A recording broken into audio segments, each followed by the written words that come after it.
1 week from tomorrow, I believe, if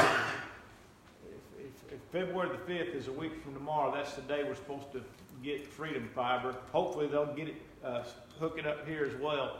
I think I might have mentioned, I go back and watch some of our videos, and they have skips in them along the way where we lose our connection, and hopefully we can get that problem solved in short order. Last week we were talking about from bottom page 195.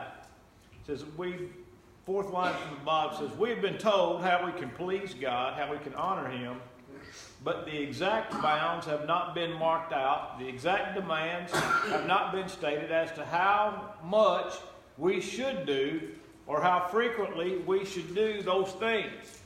And of course, then he goes into three different things specifically. One is the matter of the assembly. The only assembly that is mandated for the church is the one on the first day of the week, and every other assembly is a matter of expediency. A matter of expediency.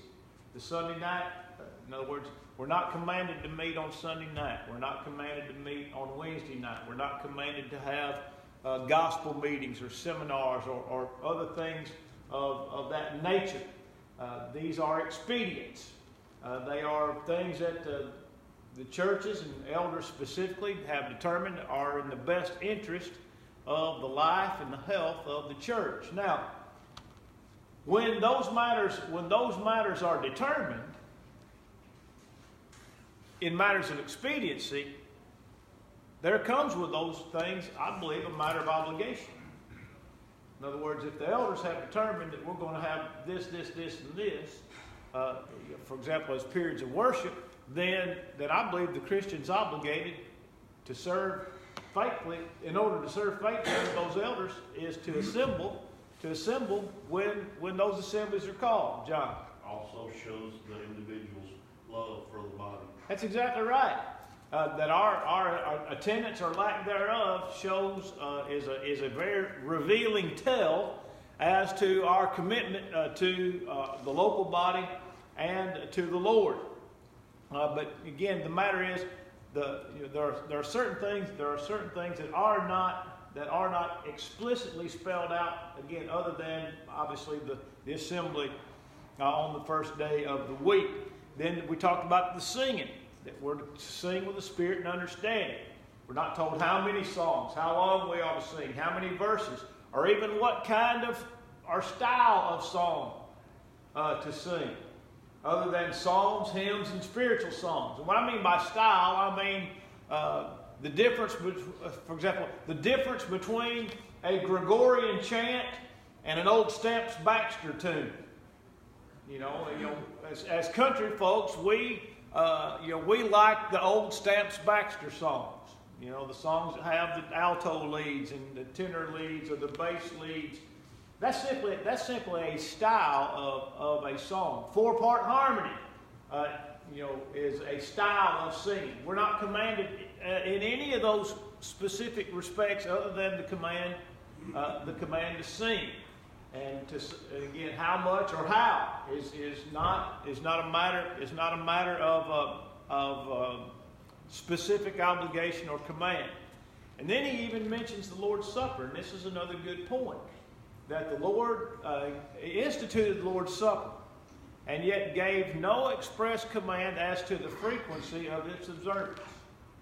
When the Lord instituted the Lord's Supper in Matthew 28 or Matthew 26, which is one of the three instances, there is no specific command given as to the frequency of the Lord's Supper.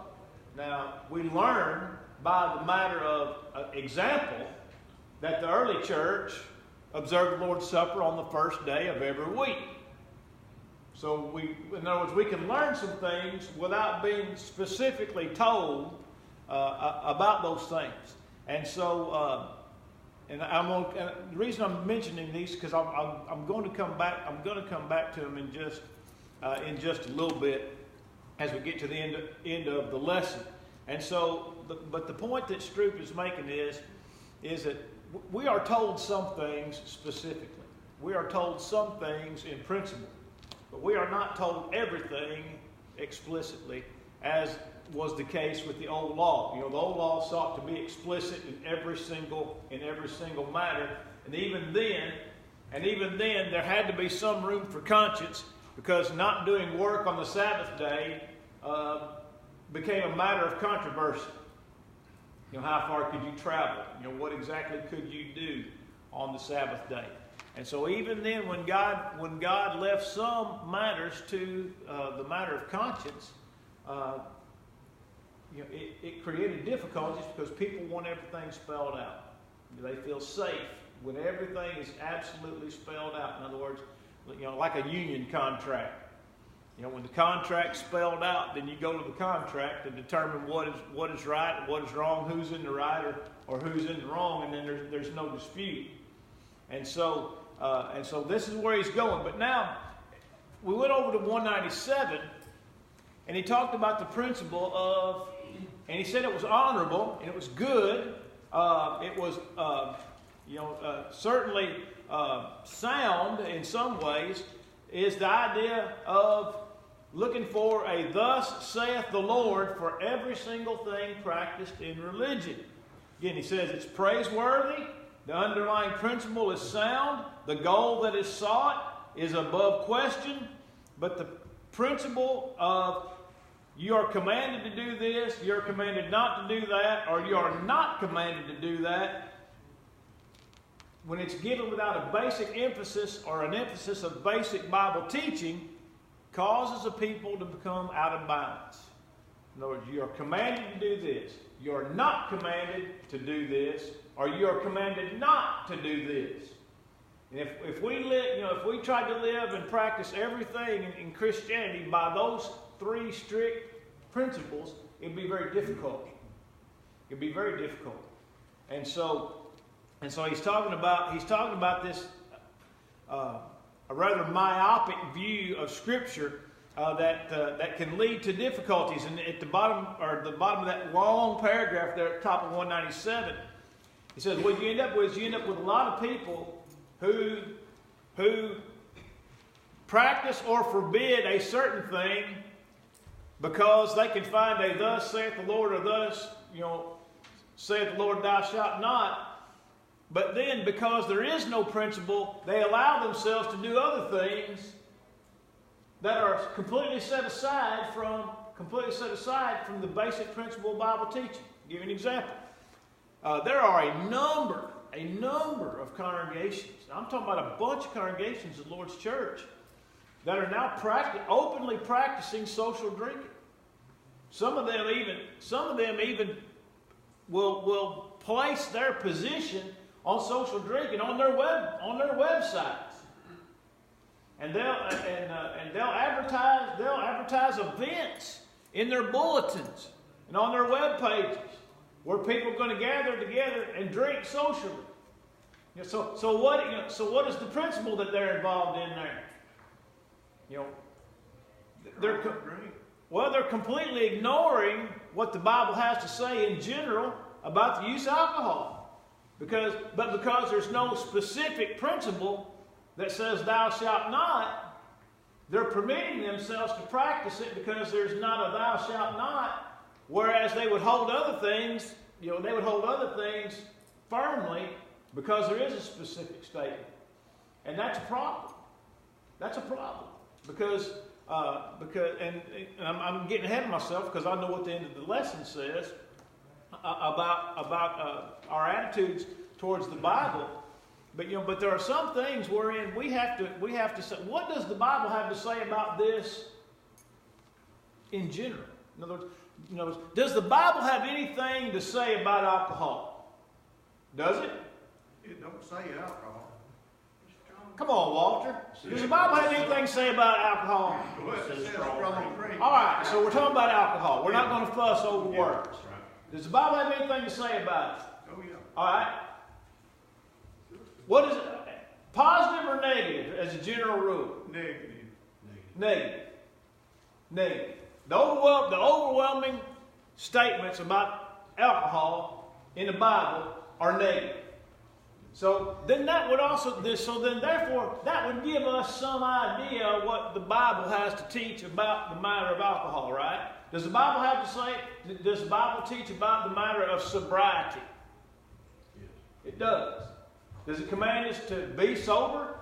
Yes. In other words, when we find commands to be sober and to be vigilant and watchful and clear-headed, does the Bible enjoin those things in the life of the Christian?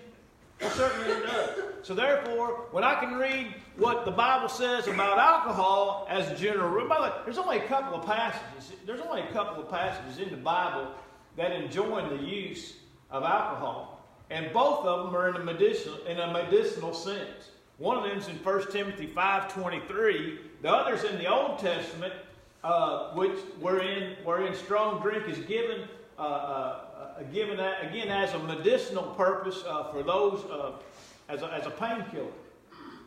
All right, and so yes, there are a couple of instances, but when you get to Proverbs 20, you see this big long text about the use of alcohol and how it describes people who use alcohol. And other passages, Proverbs 29, and we've learned in the New Testament, drunkenness is condemned and sobriety is enjoined. So we can make a determination without a thou shalt or thou shalt not, correct?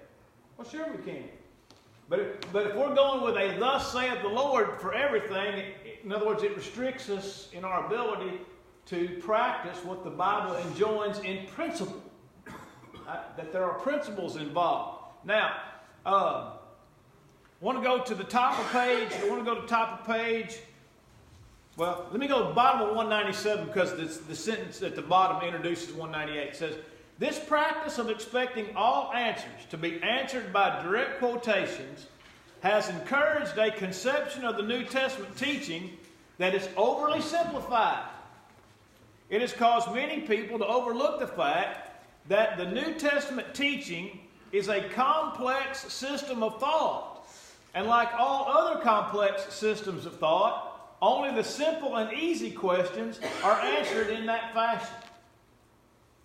In other words, there are, and what he's saying is, there are basically a handful or two of Bible questions about Christian living that are expressly enjoined or forbidden, by command. But there are a whole host of other things that we can learn based on what the principle of what the Bible teaches, just like I mentioned with alcohol. Now note, next line. The more difficult questions are to be answered by the application of principle and can be answered correctly only out of a wealth of information and experience in the teaching itself. In other words, gathering up what the Bible says, again, let's go back to the alcohol argument. Going back to what the Bible says overwhelmingly about alcohol and those that use it, then we use that principle. Now, we gather all the information that the Bible has about the matter, and then, based on principle, we can make determinations as to what the Bible teaching is or isn't in a certain thing. All right. Now, the next. Now, I made a note here because this is very important. Because tonight, and I'm not changing our subject. Our Sunday night series is going to continue to be on the matter of marriage and divorce and remarriage. But I decided that rather than dealing with some of the specific arguments and errors that are taught, and we listed 11, 12, 13 of them. The easiest place to start is with the principle of marriage. And specifically, the principle of oneness. When we understand the principle of oneness as it applies to marriage, then that gives us some insight on answering some of these other issues and what we say, as Hugh said, the what ifs. The what ifs. And by the way, Hugh, we're going to talk about some what ifs tonight. Because when we talk about the principle of oneness, it's going to be necessary for us to ask about some what ifs. In other words, in order to apply the principle, we're going to set forth the principle, and then we're going to set forth some scenarios that somebody might bring up So in other words, a what if? All right, or here's this situation, what if? Then what we're going to do? Then we're going to go back and we're going to apply the principle to the situation. And that's what I intend to do tonight in our first formal study of the matter of marriage and divorce, is study the principle of oneness. And by the way, I've talked with a number of you about this in the last few days, and I know a lot of you are looking forward to this. And I have been contacted by some brethren that are not even in this state on this matter. In the last week, since I introduced this last Sunday, people have contacted me privately about this specific matter. And in every case almost is, what if? What if? What if? What if? So this is a matter that is of considerable interest. By the way, I'll just give you an example how the level of interest in this. Last Sunday morning's sermon was why I am happy to be a Christian. I think the last time I looked, it had 250-something views. 250-something views. Now, I haven't looked in a number of days. But the last time I looked at the one on Sunday night on marriage and divorce, it had 900 views. So in other words, why I'm happy to be a Christian has about 25% of the interest of marriage and divorce and remarriage. So this is a matter that people are interested in. And this is a matter that's going to help us. By the way, when we start studying those principles, it's going to help others that are outside of the church to understand the way that we approach the Bible. Which is very important, right? Our approach to the Scriptures is extremely important. And it's going to show people some of those things. All right, so the application of principle. And he talked about, let's see here. The next line says, some people seem to think that anyone ought to be able to take a few correct references on any question, read the Bible for a little while, and find the correct answer regardless of his spiritual background. In other words, you have a question, and I'm going to use baptism because it's a real easy principle. Somebody asks a question about baptism. Now, this idea is, all right, if somebody asks me a question about baptism, I can give them, assuming they can read at a reasonable level, I can give them 5 verses of Scripture and send them home with their Bible, and then they're automatically, based on a very brief reading of the Scripture, they're going to understand exactly what the Bible teaches about baptism. That's what Stroop is saying will not happen. Will not happen. John might have been with me when I was teaching Fishers of Men down at Curry. And I've told this before, but not everybody's heard it, but it's a great account. One of my Fishers of Men students, I believe Coleman, had been a former elder. His name's Coleman Banks. Was a wonderful man, great faithful Christian. And I made this statement in Bible class one night, in Fishers of Men class one night. I said, do you really think that you're going to take somebody who's been raised in a denomination for 40 or 50 years and read Mark 16:16 to them one time, which says, he who believes and is baptized shall be saved? And that you're going to read that verse to that person one time, and they're immediately going to change their view on baptism? And Coleman, he didn't even hesitate. He said, yes! I said, well, good luck with that, Brother Coleman. I said, I don't think it's going to work that way. Yeah, but in his mind, what? It's so simple. But why was it simple? Well, he understood all the principles that lead up to all this kind of stuff. But how did he understand those principles? He was probably more than likely raised that. He was raised in it. He's 70 years old, or he's in his 70s, and that's all he's ever heard. So therefore, understanding Mark 16:16 is just as easy as falling off a bike, right? Just easy. But somebody that's been 30, 40, 50, 60, 70 years being taught error about baptism is not going to read that verse one time and you're just going to erase 60 years of indoctrination. It's not going to work. I've said it several times. When I learned the difference in the way that I was raised and now what I know to be true.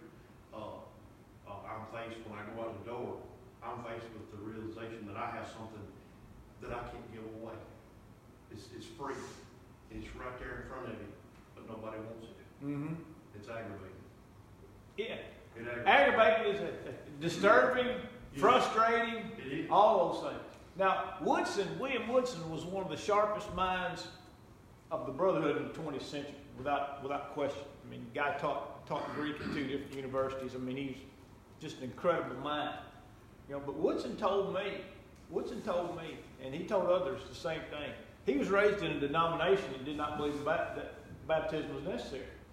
And he told me, said, I read Mark 16:16 100 times, and I couldn't find baptism or the necessity of baptism in it anywhere. Again, does that mean it wasn't there? No, it was there all along. But he'd been trained not to see it. He'd been trained not to see it. And so what Stroop is encouraging us to be mindful of is that just because we have the truth and know the truth and can point people to the truth is a whole different thing as saying that person in 5 minutes' time is going to learn and accept the truth and apply it. And we don't do ourselves or anybody else any favors when we expect them in 15 minutes to know what we've spent the last 15 years or 25 or 50 years hearing over and over and over again, something that we have already accepted, you know, as a part of our thinking and our life.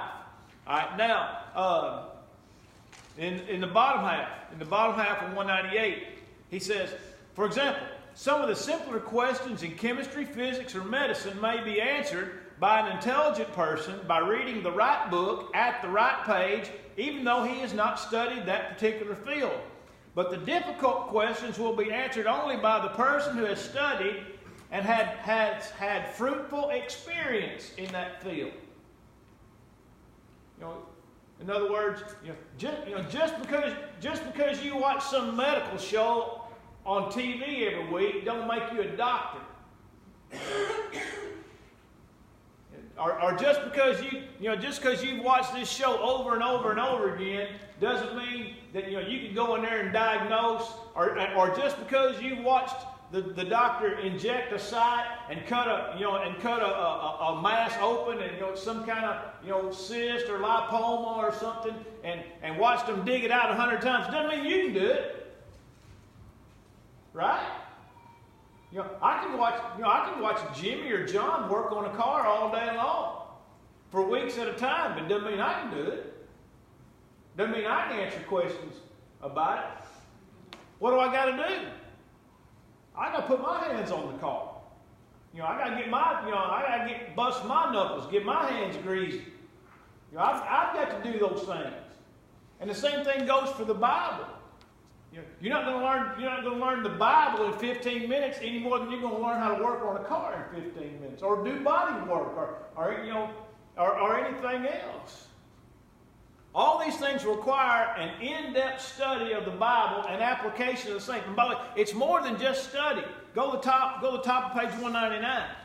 It's more than just study. He's quoting here Hebrews 5 and verse 10, where the Hebrews writer says, talking about Melchizedek, and then he pauses for just a moment. He says, of whom we have many things to say to you, but you can't get it.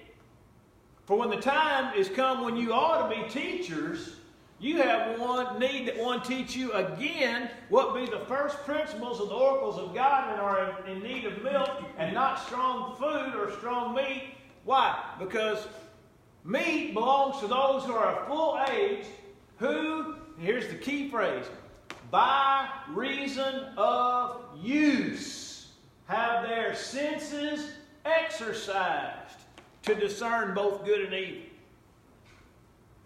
You've heard me talk a number of times, and I'll mention it again. I watch a lot of YouTube videos for the purpose of learning. I watch guys like William Lane Craig, Ravi Zacharias, Jordan Peterson, Frank Turek, Bobby Conway.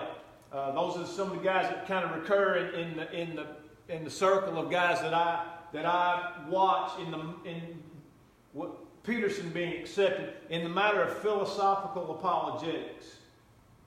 In other words, the existence of God, the existence of evil. Why is there evil? Is there such a thing as good and evil? Does man have free will?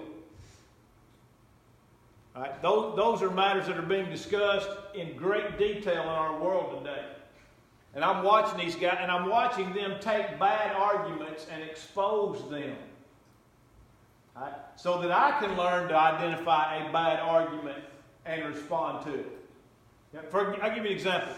One time, there's a video, I probably watched the same video 10 times, but this real arrogant young atheist comes up to the questions and answers microphone, and he basically just makes some blanket statements about the Bible that he can't, number one, that he can't prove, and they're total assumptions, and they're wrong. But Zacharias just lets him skate on all of that.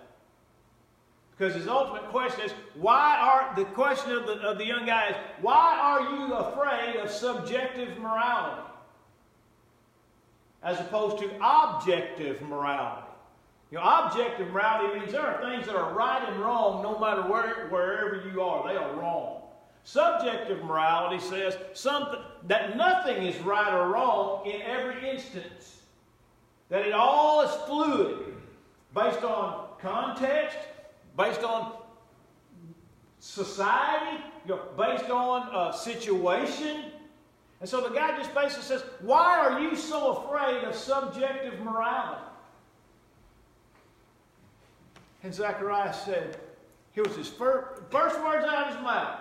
Like I said, after he let all that foolishness slide, he went right to the question, and he asked this guy, he says, do you lock your doors at night?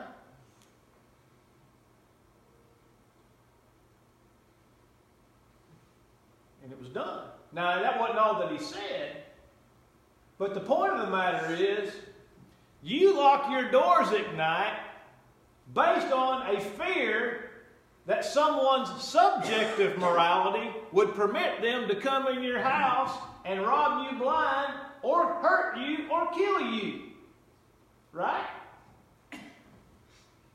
See, so in other words, the guy who's trying to make an argument for subjective morality lives his life in such a way as to deny the premise that he's trying to make.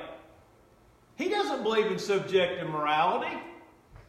Oh, he believes in subjective morality in some things that he likes, but he's not willing to let everybody practice subjective morality, so that's why he locks his doors. Right?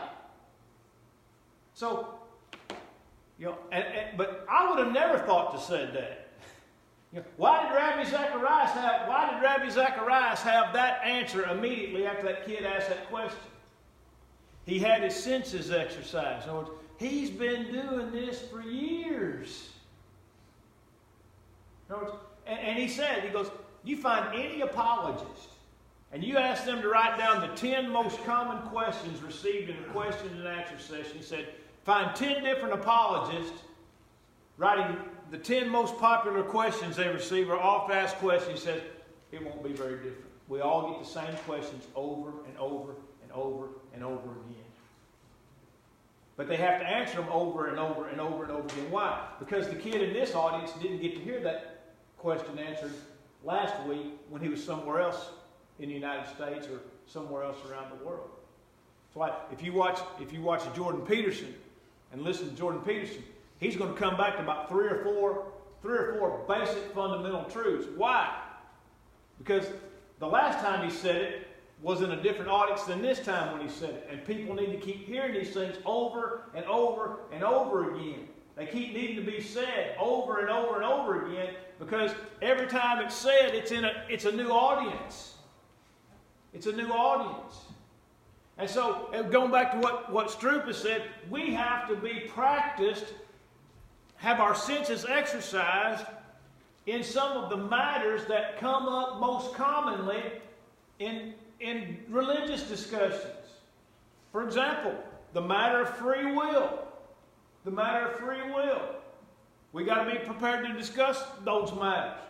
the matter of the doctrine of faith only, the doctrine of irresistible grace, the doctrine of denominational systems of Christianity, the doctrine about baptism, the doctrine about the Ten Commandments, doctrines pertaining to miracles and the Holy Spirit. Now, I've just given you 7 things, right?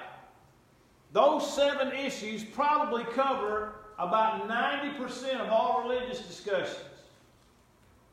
You know, I could throw instrumental music in there but only because of where we live. Because there are enough people that live around us that know us well enough to know what we do and what we don't do. You know, you go up in New York State, Minnesota, Upper Midwest, you know, Mountain West. Instrumental music is, you know, those people don't even know who we are. So I'm not prepared to go, for example, I'm not prepared to go to Seattle, Washington, and start fussing over the matter of instrumental music. Why? Because those people don't know. They don't know anything. That's the wrong place to start. But there are certain things that we need to know and be exercised, have our senses exercised, so that we can answer people when they ask us about these matters. Bottom page 199. It says, no human being should be justified in his failure to study the Bible for himself, any more than the fact that a 3rd grade pupil's inability to understand higher mathematics would justify his refusal to study arithmetic. In other words, just because a 3rd grader can't handle algebra doesn't mean he doesn't need to be taught his multiplication tables. Does that make sense? In other words, just because I can't do or understand something now doesn't mean I don't need to be working on something that's less complicated. Because how does the guy who is able to answer the complicated math, where did he come from? Where did he start?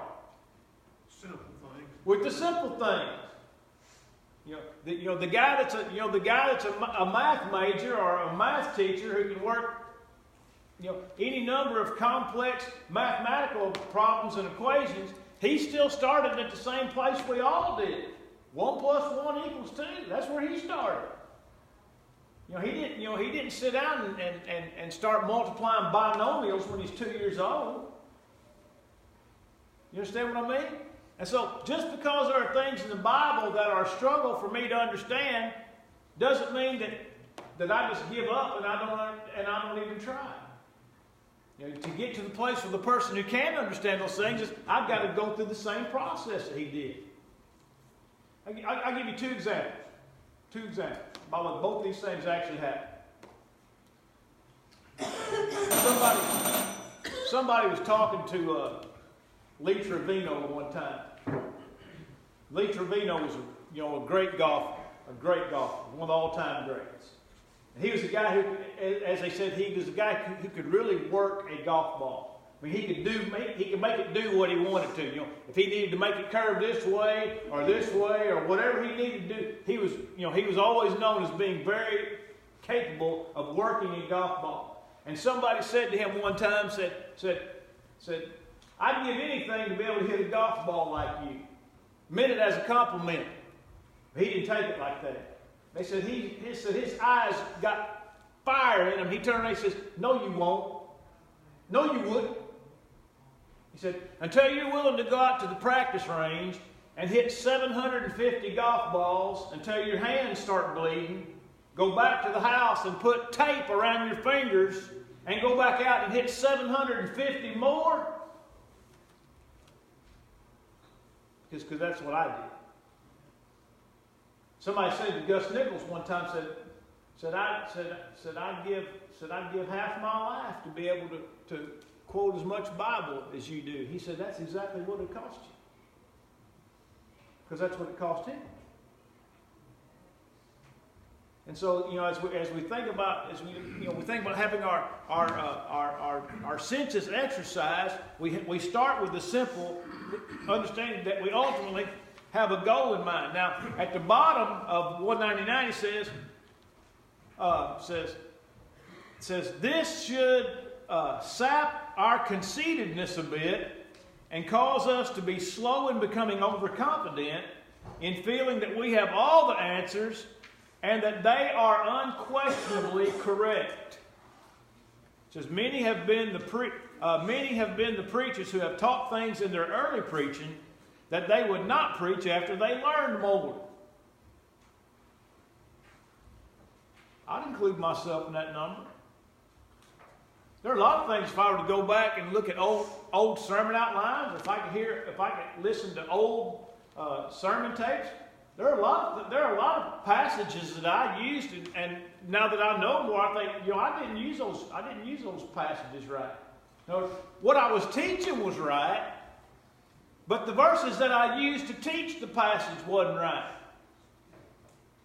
And a lot of that was just stuff that had been handed down to me from the time that I was a child. I preached a series, man, it's been 10 or 12 years ago. We might ought to break this thing back out. I preached a long series on Sunday night called Does It Really Say That? Where we took verses that people commonly use to teach certain truths when the verse itself doesn't teach anything remotely akin to the way that it's being used. What is being taught is right, but the substantiating verse is not right. No, the Bible teaches that, but that verse doesn't teach that. All right? And so, I would say any preacher who's worth his salt and been teaching a while would certainly join me in that number. All right? And let's see here. Middle paragraph, and we'll close. Says, how much more true should this be of those who are teachers of the Bible? On some questions especially, since all of the answers are not revealed. In all kindness, may I say that probably one of the greatest sources of differences on Bible teaching is to be found in the recklessness with which unanswered questions are answered by people who feel that the failure to answer would be detrimental to their prestige.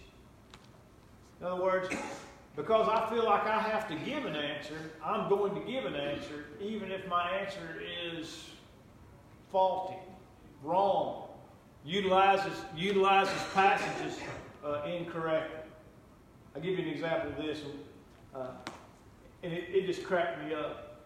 It's when George W. Bush was president. I believe he was out in Colorado one time, and he's in some kind of college forum, I believe it was, and somebody asked him a question about Native Americans and the reservation system or something like that. All right? So, in order not to appear like he didn't care about Native Americans or anything else, he starts giving this long, rambling answer that basically didn't say anything at all. And he got done and he realized that he'd been rambling for about 3 minutes and didn't say anything. And everybody in the audience just laughed at him. And then he laughed at himself, because he wasn't prepared to answer that question. And just to be honest, in the broad scheme of things, the proper response is, I'm not prepared to answer that question. But nobody, no president wants to say, I'm not prepared to address something. And then the second response is, based on all the problems that our country has right now, that's pretty low on my list of things that I need to be dealing with. That's probably what he should have said. But the fact that he couldn't, for example, swallow his pride enough to just say, look, I don't have an answer for you. I'm not prepared to deal with that. He made himself kind of look foolish. Well, he did. He made himself look foolish.